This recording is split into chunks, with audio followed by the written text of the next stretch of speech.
पंतप्रधान नरेंद्र मोदी मुंबई दौऱ्यावर. मोदींच्या हस्ते नौदलाच्या युद्धनौकांचं राष्ट्रार्पण आणि इस्कॉन मंदिराचं करणार उद्घाटन.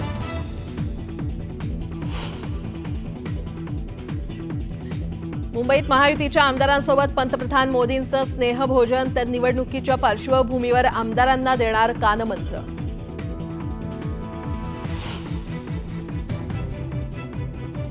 संतोष देशमुख हत्या प्रकरणी वाल्मिक कराडचा ताबा एसआयटीनं घेतला. आज कराडला न्यायालयामध्ये हजर करणार.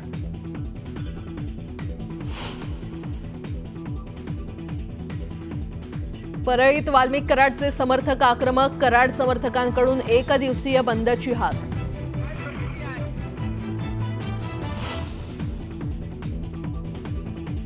आमदार अपात्र प्रकरणी विधान परिषद सभापती राम शिंदेंसमोर होणार सुनावणी.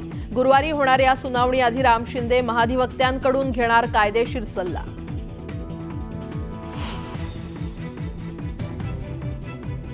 आणि नायलॉन मांजामुळे राज्यात 3 जणांचा मृत्यू. मुंबईत 19 जणांविरोधात कारवाई.